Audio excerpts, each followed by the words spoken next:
दोस्तों स्वागत है आप सब लोगों का इस चैनल के एक और नए वीडियो में जिसका नाम है भक्तोलॉजी अंध भक्तों की शाखा, जहां पर हम लोग जम करके इन चड्डीधारी चिंटुओं की वाट लगाते हैं और साथ ही इनके सुप्रीम लीडर्स की खाट लगाने का काम करते हैं। आज के एपिसोड में हम लोग एक्सक्लूसिवली बात करने वाले हैं चड्डी मीडिया के बारे में। जी हां, वो मीडिया जो कि पिछले 8 से 9 साल से लगातार हमारे देश में प्रोपेगेंडा चलाने का काम कर रहा है और साथ ही हमारे देश को डिवीजन की तरफ लगातार ढकेलने का काम कर रहा है, सिर्फ और सिर्फ अपनी टीआरपीज और अपने आकाओं को खुश करने के लिए, कुत्ते के 4 बिस्किट हर शाम को खाने के लिए। आज पूरी तरीके से इनकी वाट लगाई जाएगी और आपके सामने एक एक करके न्यूज रखूंगा जहां पर इनकी भारी पनौतियां, भारी लंका लगती हुई नजर आ रही है। भाई आपकी स्क्रीन पर सबसे पहले रखना चाहता हूं एक न्यूज जो कि all India Muslim personal law board के माध्यम से निकल कर आई है, जहां पर जो रेंटल मौलानाज है, जिनके बारे में 2-4 दिन से मैं लगातार गला फाड़ने का काम कर रहा हूं, उनकी दुकान को पूरी तरीके से बंद कर दिया गया। मैं बार बार बोल रहा था कि रेंटल मौलाना उसको कॉल आउट करने की जरूरत है, इनको बॉयकॉट करने की जरूरत है और all India Muslim personal law board जो है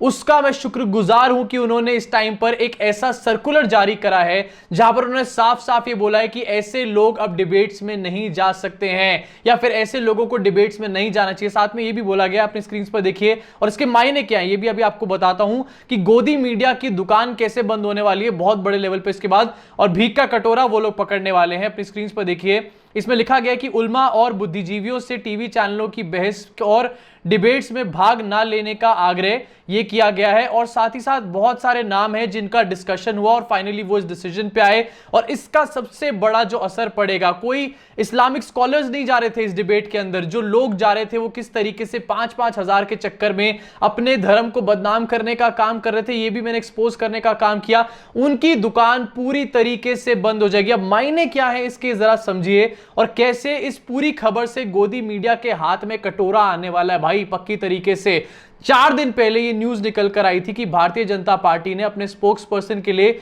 एक गाइडलाइंस जारी करी है। उस गाइडलाइंस में ये बोला गया था कि प्रोवोक नहीं होना है, मुद्दों पर बात करनी है और गरीब कल्याण के ऊपर बात करनी है, सरकार ने जो काम करे उसके ऊपर बात करनी है, किसी भी रिलीजियस सेंटिमेंट्स को हर्ट नहीं करना है, किसी रिलीजियस हेड के बारे में कोई बात नहीं बोलनी है। एक तरफ से भारतीय जनता पार्टी ने अपने जो स्पोक्स पर्सन है उनकी जीप के ऊपर ताला लगाने का काम पहले ही कर दिया था। अब दूसरी तरफ से all India Muslim personal law board जो है उसने इन रेंटल मौलानास को भी पूरी तरीके से दुकान इनकी बंद कर दी। तो ये गोदी मीडिया तो सड़क पर आएगी ना, क्योंकि गोदी मीडिया की दुकान किससे चल रही थी? एक तरफ से बीजेपी के स्पोक्स पर्सन को बिठाते थे, एक तरफ से आरएसएस के लोगों को बिठाते थे और दूसरी तरफ से इन रेंटल मौलानाओं को बिठाने का काम करते थे और दोनों के बीच में जमकर लड़ाई करवाने का काम करते थे और इसी से इनकी टीआरपी का पूरा धंधा चलता था। इसी के साथ दोस्तों खबर यह भी निकल कर आई कि अखिलेश यादव ने भी अपने स्पोक्स पर्सन को कहा है कि वो किसी भी ऐसी डिबेट में ना जाएं जहां पर इस तरीके से हिंदू मुस्लिम कराया जाता है, यानी कि वहां से भी गोदी मीडिया की पूरी तरीके से लंका लग चुकी है। और आपको याद दिलाना चाहूंगा कि एक टाइम पर पहले भी कांग्रेस पार्टी ने गोदी मीडिया के सारे डिबेट्स को बॉयकॉट करने का काम किया था। ऐसे में कोई बहुत हैरानी की बात नहीं होगी कि अगर कांग्रेस दोबारा ऐसा स्टेप लेने का काम करे और अगर समाजवादी पार्टी कांग्रेस यहां पर आते तो बाकी की पार्टीज अपोजिशन वाली जो है वो भी इनको ज्वाइन करने का काम कर सकती है, विच मींस कि इन लोगों के पास कोई कंटेंट ही नहीं होगा दिखाने के लिए, कोई बंदे नहीं होंगे लड़वाने के लिए। तो आखिरकार बहस किसके बीच में कराएंगे? भाई मुझे तो ऐसा लग रहा है यहां पे कि थोड़े दिन में आपस में गोदी एंकर्स जो है ना यही अपने चैनलों के ऊपर बहस आपस में करते हुए नजर आएंगे टीआरपीस के चक्कर में, क्योंकि इनकी भारी पनौतियां पूरी तरीके से लग चुकी होंगी। अब आगे बढ़ना चाहता हूं, आपको दिखाना चाहता हूं अगले गोदी मीडिया से रिलेटेड खबर। चड्डी मीडिया की ऐसी वाट लगी है ना इस टाइम पर, सारे के सारे कोने में दुबके पड़े और ऐसा नहीं कि सिर्फ एंकर्स, इनके मालिकों तक की वाट लग चुकी है। जरा दूसरी न्यूज देखिए अपनी स्क्रीन के ऊपर, जहां पर नूपुर शर्मा की वजह से भारतीय जनता पार्टी को बहुत बड़ा बैकलैश फेस करना पड़ा था अरब कंट्रीज में। इस टाइम पर अरब कंट्रीज में एक और डिमांड शुरू हो चुकी है और वो है छोटा गैंडा एके सुरेश चौहान के, इसको अरेस्ट करने की डिमांड। जी हां, देखिए अपनी स्क्रीन के ऊपर अल जजीरा अरेबिक जो है उसने इस न्यूज को कवर करने का काम किया है और वहां पर यह बातें करी जा रही कि ये आदमी जो है इसको अरेस्ट किया जाए। अपनी स्क्रीन पर देखिए, call on the platforms in Arab to arrest a Hindu journalist who incited against Muslims and called for the destruction of prophet's mosque. और इस तरीके के ट्वीट्स जो आपकी स्क्रीन पर आ रहे हैं, मैं एक वीडियो में दिखा रहा हूं, बार बार ये ट्वीट्स आपके सामने आ रहे होंगे और लगातार अरब कंट्रीज में इस टाइम पर ये ट्वीट दिखाई दे रहे हैं। ये उसी तरीके का ट्रेंड है जिस तरीके से नुपुर शर्मा के बाद एक ट्रेंड सामने आया था बॉयकॉट इंडिया का, उसके बाद भारतीय जनता पार्टी ने नूपुर शर्मा को लात मार के पार्टी से बाहर निकाला था और अब ऐसा लग रहा है कि सुरेश चौहान के को भी अरेस्ट करवा के मानेंगे अरब देश के ये लोग, ऐसा इस टाइम पर नजर आ रहा है। और जो चड्डीधारी चिंटू है वो इस टाइम पर चाहे जितने भी तिल मिलाए हुए हों, लेकिन भारतीय जनता पार्टी इस टाइम पर भयंकर एक्शन में है और खासकर से नरेंद्र मोदी, अमित शाह जो हैं वो इस टाइम पर काफी ज्यादा एक्शन में। इसकी वजह से एक चीज और मुझे देखने को मिल रही है जो कि मैं इसके बीच में आपसे शेयर करना चाहता हूं, वो ये है कि भक्तों के बीच में इस टाइम पर ऐसी बातें शुरू हो चुकी है कि भाई मोदी से तो हुआ नहीं लेकिन अब योगी आदित्यनाथ से जरूर होगा। यानी कि नरेंद्र मोदी के जो भक्त थे नूपुर शर्मा के इस पूरे मैटर के बाद नरेंद्र मोदी से काफी नाराज हो चुके हैं और वही भक्त जो है योगी आदित्यनाथ की तरफ अट्रैक्ट हो रहे हैं। यानी कि